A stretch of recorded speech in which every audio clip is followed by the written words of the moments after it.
feel your love.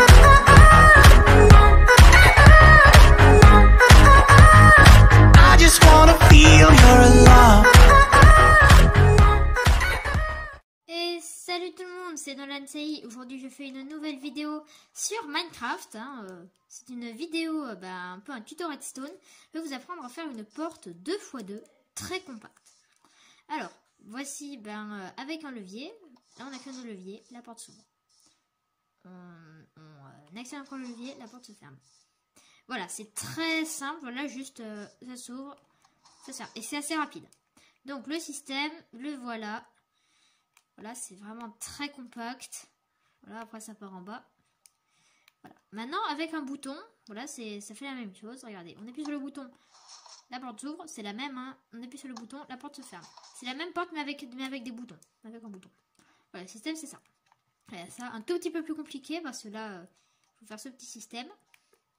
Et là, ça part en bas encore. Voilà. Donc, je vais vous apprendre à faire ça. Avec un levier et avec un bouton, si vous préférez. Je vais vous montrer les deux. Alors, pour ça, il faut trouver un endroit où on peut construire ça. Bon, on va faire juste là. Ok, du charbon. Alors, déjà, on va commencer par l'encadrement de la porte. Désolée, je tousse un peu. Voilà, là, on a bien l'encadrement 2x2. Alors, maintenant, vous voyez, là, l'encadrement de la porte, on va casser deux ici. On va mettre un piston. Casser deux là. On va mettre un piston. Collant, bien sûr. Collant. Et vous allez mettre deux blocs dessus. Voilà. Ça fera le sol en même temps. Après, par contre, il y a un truc qu'on ne peut pas faire. C'est ça là. Ça aurait été plus compact, mais malheureusement, ça se verrait de l'extérieur que c'est une porte. Voilà. Que c'est une porte secrète, quoi. Donc, on va pas faire ça. On va faire simplement un truc un peu moins compact, mais quand même, voilà, qui est caché, au moins. Hop, hop, comme ça. Ah oui, j'ai oublié de dire de quoi on avait besoin. On a besoin de tous ceux que j'ai dans l'inventaire. Hein. On les bloque pas forcément du béton blanc. Vous pouvez prendre ce que vous voulez. Tant que ça se fond dans le mur et que voilà, c'est invisible. Enfin, si c'est ce que vous voulez. Hein.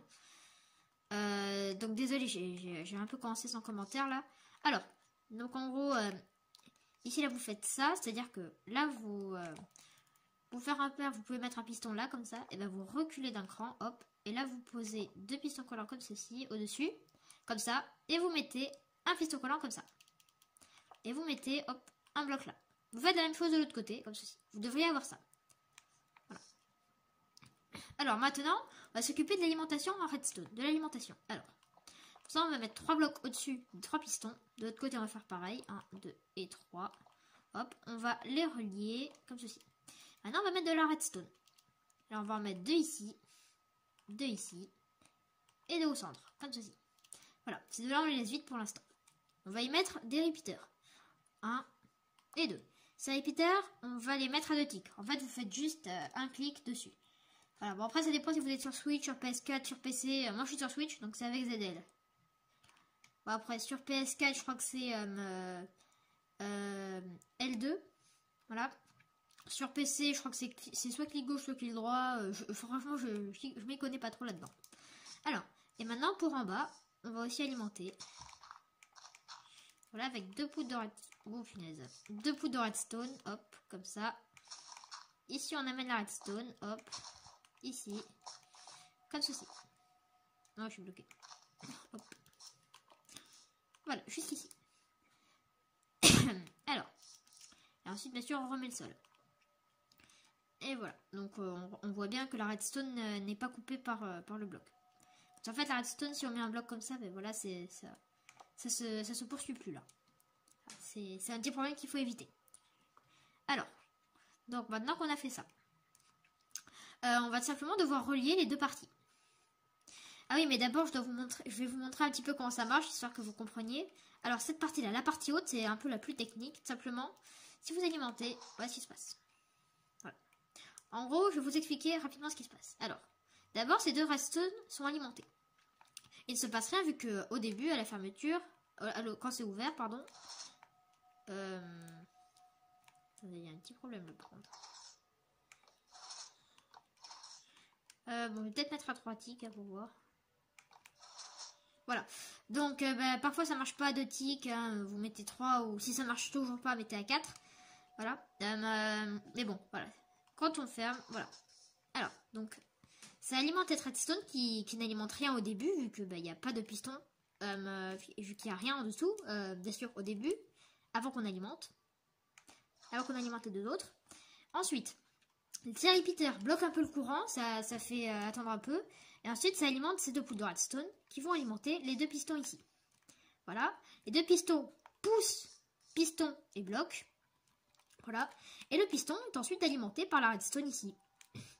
Donc, il pousse le bloc. Ce qui fait que, et comme c'est la même chose des 2 côtés, ça fait que ici, le haut se ferme. Voilà. Et quand on désactive, en fait, ces 2 redstones vont se désactiver avant, grâce au repeater. Donc, les 2 pistons vont se rétracter avant que les autres les ramènent. Voilà. Ce qui fait que, l'ouverture peut se faire normalement. Parce qu'un piston collant ne peut pas rétracter un piston qui est en mode étiré. Voilà. Et maintenant pour la partie du bas, c'est tout simple. Juste on alimente la redstone, ça alimente les pistons qui poussent les blocs. Et si on enlève l'alimentation, ça redescend. Voilà. C'est la partie beaucoup moins technique. Hein. Alors, maintenant on va mettre les murs. Voilà. En veillant surtout à ne pas en mettre en dessous. Voilà, hop, on va mettre ça là, des murs là, comme ceci, hop, hop, hop, hop. On fait aussi le sol, comme ça, voilà. Et donc maintenant, on va devoir relier les 2 parties. Alors, pour les relier, hop, comme ceci, on va faire un peu comme ça. Et donc maintenant, pour les relier, en fait, il va falloir les relier, mais la relier ici, et surtout pas là. Là, sans alimenter les autres pistons. Sinon, ça va créer des problèmes. Oups. Voilà, hop. Et comme ceci. Voilà. Alors, maintenant, vous allez un peu continuer comme ceci pour refermer. Refermer aussi par le haut. Là, pour éviter qu'on voit le système de redstone en haut. Hop. Et comme ceci, fermé. Voilà. Alors, maintenant, on va devoir mettre le levier d'activation. Pour ça, vous mettez une torche ici. Voilà, en diagonale de cette redstone, hop, comme ça. Vous mettez une redstone en dessous. Normalement, ça devrait activer le système. Et si tout se passe bien, ça devrait se fermer. Maintenant, derrière la torche, vous mettez un levier. Voilà, bien derrière la torche, sur le même bloc. Normalement, si vous actionnez le levier, la porte s'ouvre. Vous actionnez encore, la porte se ferme. Bon, cette porte-là, elle marche en 1.14. Je ne sais pas si elle marchera toujours en 1.15, en 1.16. Ça, je verrai, parce que sur Switch, je ne peux pas changer de version. Je suis un peu bloqué en 1.14. Bon, on verra. Alors, et donc maintenant, on va passer au système avec un bouton. Si on met un bouton à la place du levier. Donc, le bouton, pour ceux qui connaissent pas trop la redstone, Minecraft, tout ça, les boutons, ça donne juste une pulsion. C'est-à-dire que là, ça ouvre et ça referme. Voilà ce qui se passe en fait.